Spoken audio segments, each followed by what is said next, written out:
Hello everyone. Thank you very much for having me here today. So roads should work for everyone.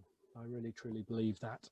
And I also think that the way to address road danger and to reduce the risk of danger on our roads is that it is time to give our streets back to our children. Helping people to lead more physically active lives is not about sport, it's about how we build movement back into our lives.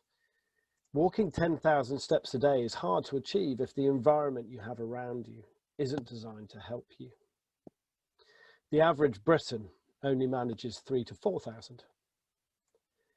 The easiest exercise is the exercise that you don't have to think about.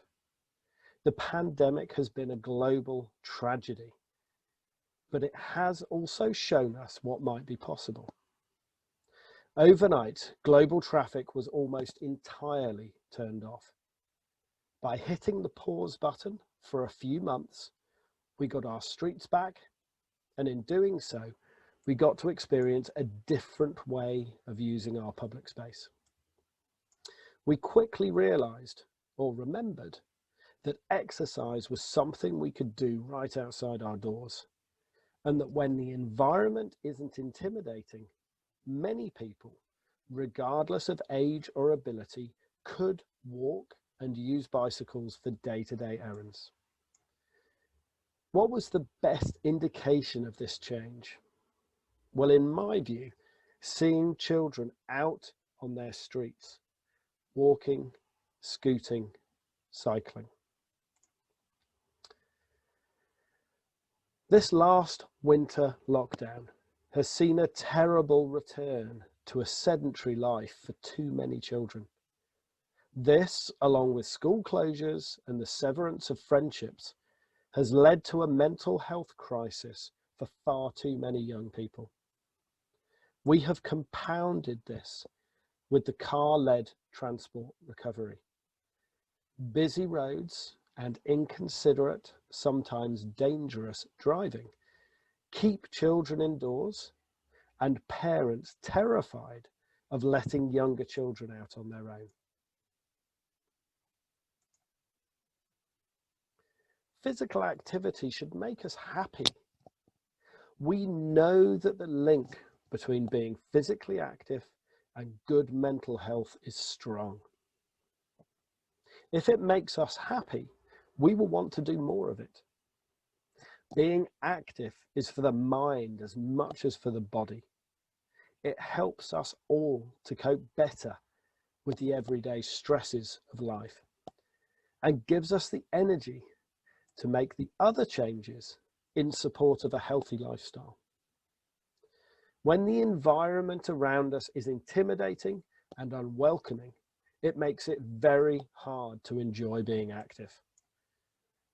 People building activity back into their everyday lives is the simplest way to enable a more active nation. This image sums up my childhood pretty well. I'm 45 this year, and my children are 3 and 8. I cannot imagine them enjoying this level of freedom.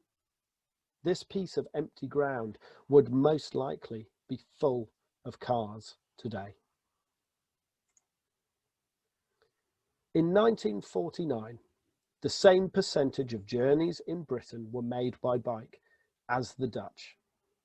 Following the Second World War, the priority shifted towards house building, and as car ownership became increasingly popular, the cycle lanes were soon appropriated for cars.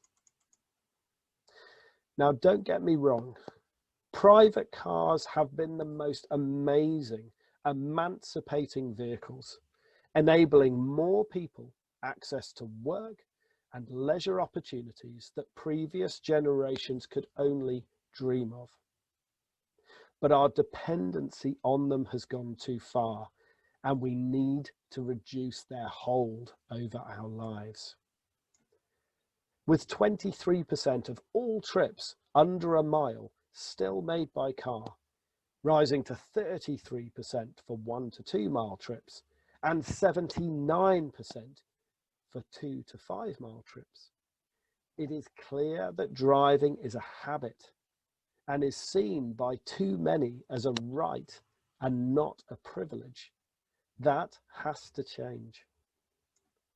If we don't reduce the number of cars on our roads and the amount that they get used, then we will never allow today's children the freedom that most of us over the age of 40 enjoyed when we were growing up.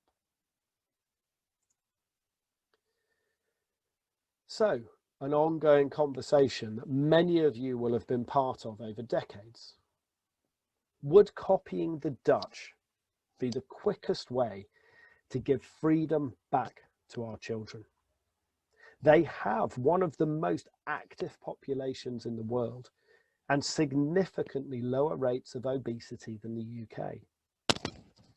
As you all know, they have achieved this by investing strategically over generations in a built environment that supports people to choose to move more every day, little and often. What is clear is that without addressing the impact of planning and transport policy on our roads, we will struggle to tackle the root causes of road danger, especially for children growing up in less affluent communities. Expecting people to drive with care for others and think carefully about leaving the car at home more often isn't about shaming people. It's about making clear to them the consequences of their actions and the sometimes selfish choices that they make. What is clear is that the Dutch changed their environment and therefore their society by putting children first. The result? Well, it is a statistically healthier and economically stronger country. It is our choice about what we want our future to look like. It is a reality that millions of us drive past other people's houses every day. But we all need to be forced to drive as if that was our house and our road with our children playing outside it. We cannot sustain a world where a busy life is still a credible excuse for driving fast and driving dangerously.